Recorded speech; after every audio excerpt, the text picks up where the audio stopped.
Assalamualaikum warahmatullahi wabarakatuh. Salam kenal, saya Kaningsi. Belajar biologi yuk tentang golongan darah. Baik, untuk kesempatan ini kita akan belajar mengenai sistem golongan darah ABO dan sistem resus.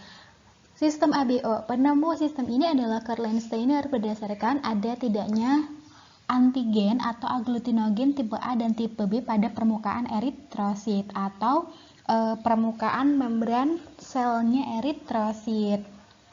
Nah, sementara aglutinogen atau antigen itu apa?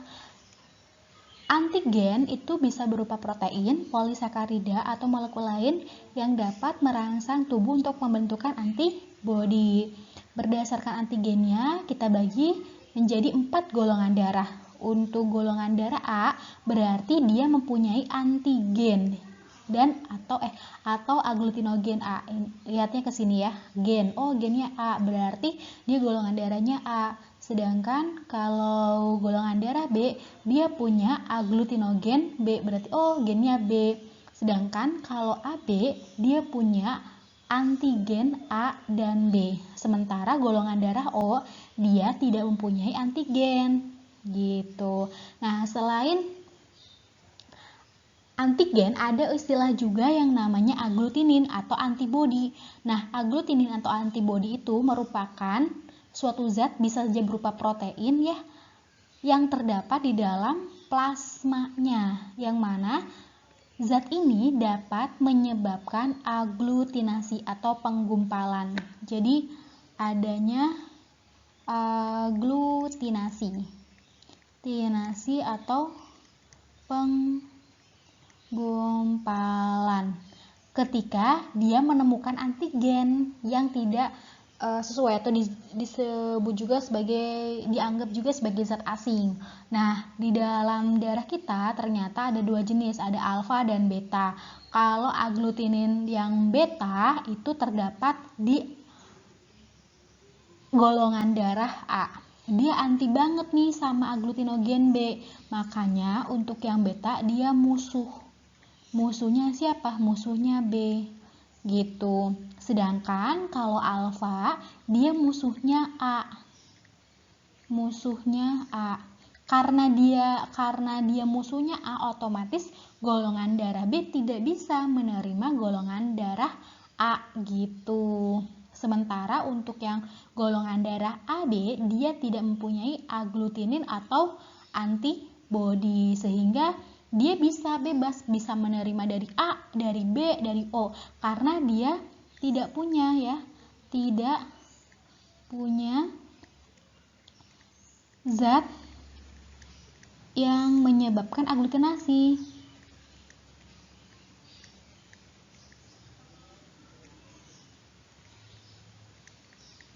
Oke, nah aglutinasi, sehingga dia disebut apa? Disebut dengan resipien universal.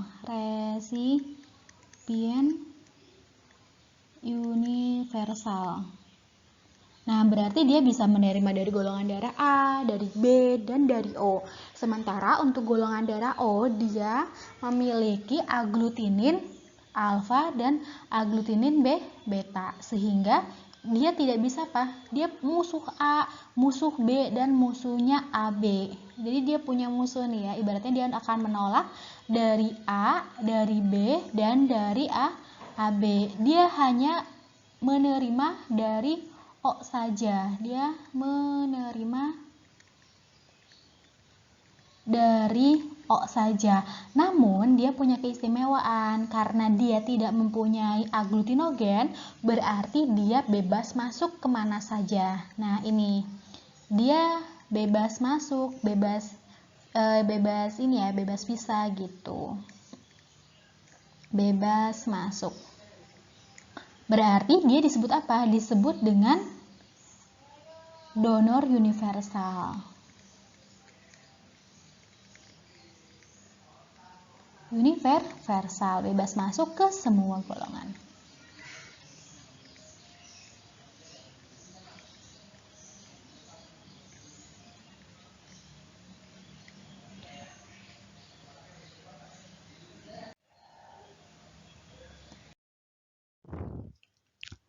Baik, untuk sistem yang kedua adalah sistem Rhesus. Penemu sistem ini adalah Karl Landsteiner pada tahun 1940. Sistem ini berdasarkan ada tidaknya aglutinogen atau antigen RHD pada permukaan eritrositnya. Nah, kalau kita lihat di samping, jenis golongan darah berdasarkan Rhesus ada dua, ada Rhesus positif dan Rhesus negatif. Rhesus positif berarti dia memiliki aglutinogen RHD pada permukaan eritrositnya. Sementara untuk Rhesus yang negatif dia nggak punya. Nah, untuk Rhesus yang negatif, dia punya kemampuan untuk membentuk aglutinin anti-RHD. Pokoknya kalau dia ketemu sama RHD pasti akan digumpalkan atau akan mengalami aglutinasi, sehingga untuk RH negatif dia akan menolak RH positif.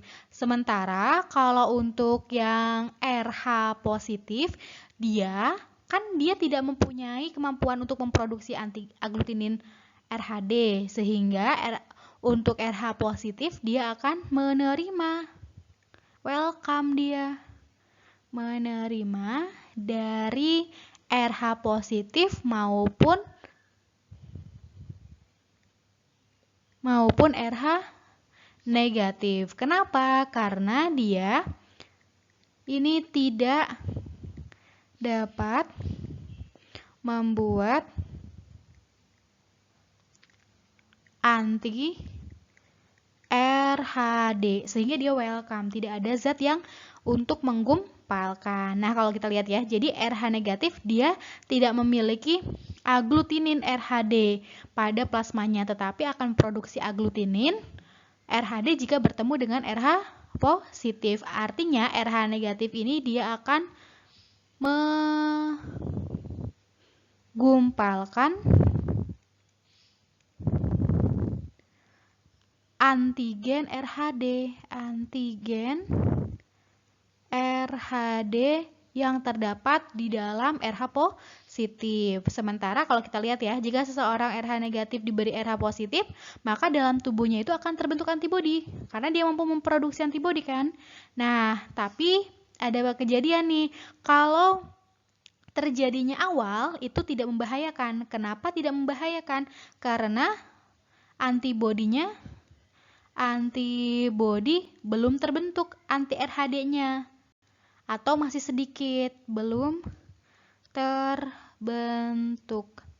Sementara untuk kejadian selanjutnya, jika RH negatif menerima dari RH positif, maka akan terjadi aglutinasi, bahkan sampai mengakibatkan hemolisis, pecahnya sel darah merah atau eritrosit. Nah, setelah kita mengetahui sistem Rhesus dan bagaimana pengaruhnya terhadap transfusi darah, sekarang kita harus tahu pengaruh faktor Rhesus terhadap janin saat kehamilan. Jadi, yang harus diperhatikan di sini adalah pasangan suami istri atau ayah ibu, pasangan yang memiliki Rhesus yang berbeda. Berarti dalam hal ini ketika misalnya ibunya itu RH-nya RH negatif. Ibu yang RH negatif dia mengandung anak yang punya RH-nya positif. Tadi kan kalau RH negatif dia mampu membentuk yang antibodi atau aglutinin ya, anti RHD atau Rhesus positif, anti Rhesus positif. Sementara kalau yang positif dia punya aglutinogen RHD. Nah, maka yang terjadi apa? Untuk yang terjadi pada kasus ini adalah maka si darahnya ibu dia akan memproduksi antibodi RHD untuk menyerang aglutinogennya RHD pada bayi, makanya akan terjadi peristiwa aglutinasi, bahkan sampai terjadi peristiwa hemolisis atau hancurnya sel darah dari bayi. Nah, sehingga untuk kehamilan pertama biasanya selamat, tapi untuk kehamilan kedua dan seterusnya itu bisa menyebabkan bayi mengalami kematian, kemudian menderita erythroblastosis fetalis. Jadi erythroblastosis fetalis itu terjadi ketika seorang ibu negatif mengandung bayi yang beresus RH positif. Tapi untuk kelainan ini bisa dicegah dengan cara pemberian anti-ROD atau roimmunoglobulin. Imunoglobulin ya, atau rogam pada ibu. Nah, fungsinya ini adalah untuk menghancurkan sel darah merah janin yang ada dalam tubuh ibu.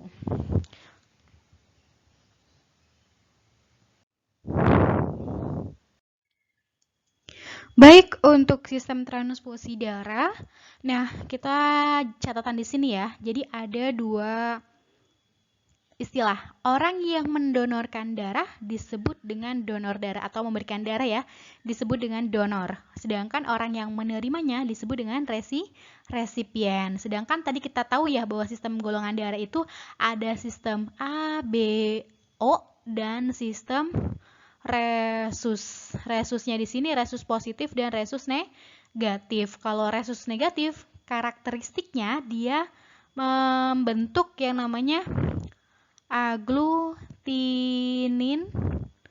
RHD. Sedangkan kalau yang ini punya aglutinogen RHD. Tapi dia nggak punya apa? Yang positif, dia tidak punya aglutinin RHD. Nah, gitu dia. Nanti kita mix antara sistem ABO dan sistem resus. Jadi, kalau kita lihat di gambar, untuk yang negatif, dia hanya menerima ya, menerima dari yang negatif saja. Sedangkan kalau yang positif, dia menerima dari yang positif, dari yang negatif. Menerima dari positif dan negatif. Sementara kalau O ini disebut dengan donor universal ya. Kalau yang AB ini disebut dengan resipien universal. Nah, kita lihat di sini ya. Jadi kalau golongan darah O yang negatif ya udah dia hanya menerima dari O negatif. Kalau O positif dia dari negatif dan positif sama dan seterusnya ya. Intinya kayak gitu. Sementara kalau yang AB positif dia semuanya menerima karena dia positif menerima dari positif dan negatif. Sementara kalau yang AB negatif dia hanya menolak dari yang positif-positif semuanya gitu. Karena dia hanya menerima yang dari negatif. Jadi pada saat transfusi darah, kalau misalnya tidak cocok ya, nanti akan terjadi apa? Akan terjadi aglutinasi ya. Jadi pada saat transfusi darah ada plasma, ada sel darah. Kalau plasma darah nanti yang diberikan donor itu akan diencerkan oleh plasma darahnya si resipien. Jadi fine-fine aja nih untuk plasma darah sehingga tidak terjadi aglutinasi. Nah, yang jadi catatan di sini adalah tentang aglutinogennya. Jika golongan darahnya tidak cocok, kayak misalnya golongan darah A didonorkan kepada golongan darah B nih, maka yang terjadi pada golongan darah resipien dia akan membentuk aglutinin atau yang disebut dengan antibody, akan menggumpalkan si aglutinogen donor. Misalnya nih, kalau golongan darah A, dia ini misalnya resipien. Nah, dia punya apa? Berarti punya beta. Sehingga kalau misalnya B-nya masuk, si B itu dia punya apa? Dia punya aglutinogen B. Nah, sedangkan kita tahu nih B sama beta itu musuh, sehingga dia akan menolak. Nah, sementara kalau misalnya ini ke O, O-nya masuk, Nah, dia punya, kalau B dia punyanya alfa ya, alfa. Nah, kalau yang O dia cuma punya aglutinogennya nggak ada. Di aglutinogen dia nggak ada, makanya dia bisa masuk ke yang B, seperti itu. Baik, setelah kita mempelajari sistem golongan darah, kita kuis yuk. Untuk soal yang pertama, bisa kita baca ya bareng-bareng. Seorang ibu yang bergolongan darah resus positif cenderung melahirkan bayi yang menderita eritoblastosis fetalis. Nah, tadi kita udah tahu ya bahwa untuk sistem resus ini, untuk RH positif, dia hanya memiliki aglutinogen RHD saja. Sementara aglutinin dia nggak punya. Aglutinin dia minus. Nah, untuk yang RH negatif baru dia punya aglutinin RHD gitu. Sedangkan kita tahu nih ya, eritoblastosis fetalis ini terjadi pada saat gini. Ibu RH negatif ya, dia mengandung bayi RH positif, sehingga kan ibu membentuk antibodi untuk menghancurkan darah bayi karena disebut sebagai zat asing atau aglutinogen, karena RH positif kan punya aglutinogen RHD gitu. Jadi otomatis pernyataannya ini salahnya di sini ya. Nah, ini salah. Sebab orang yang bergolongan darah resus positif akan menghasilkan antibodi resus positif. Nah, kita tahu juga bahwa kalau yang resus positif, dia tidak memproduksi aglutinin atau antibodi, dia hanya punya aglutinogen. Oke, nah ini juga sama ya antibodinya. Berarti salah juga ya, seharusnya yang negatif ya, darah resus negatif. Berarti otomatis yang ini salah. Pernyataan satu salah, pernyataan yang dua salah, berarti jawabannya yang E. Oke, nomor 2.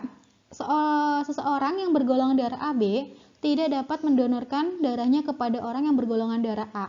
Oke, A dan B berarti dia punya aglutinogen A dan B, serta dia nggak punya aglutinin. Aglutininnya minus. Nah, sementara kalau golongan darah A, dia punya aglutinogen A dan aglutinin beta. Oke, catatan lagi ya. Pokoknya alfa dia musuhnya A. Musuh. Sementara kalau yang beta dia musuhnya B. Gitu. Jadi di sini ada beta, berarti dia musuhnya B. Ada nggak B di sini? Oh, ada. Makanya menerima nggak? Tidak menerima. Karena di sini aglutininnya beta. Berarti tidak dapat mendonorkan. Berarti kalau ini sebagai donor, ini sebagai resipien. Kalau ini sebagai resipien, berarti ini yang akan memproduksi antibodi. Aglutininnya beta ya. Berarti ini salah. Ini salah. Ini salah juga. Berarti jawabannya antara C sama D. Kita lihat yang C. Aglutinin beta menggumpalkan aglutinogen A. Oke. Nah, sementara kita tahu ya, di sini beta itu musuhnya B. Gitu. Beta itu musuhnya B. Oke, aglutinin beta menggumpalkan aglutinogen B. Nah, ini baru betul. Yang D. Oke, terima kasih untuk pembahasan golongan darah dan kuisnya telah selesai. Semoga bermanfaat. Semoga selalu semangat belajarnya. Wassalamualaikum warahmatullahi wabarakatuh.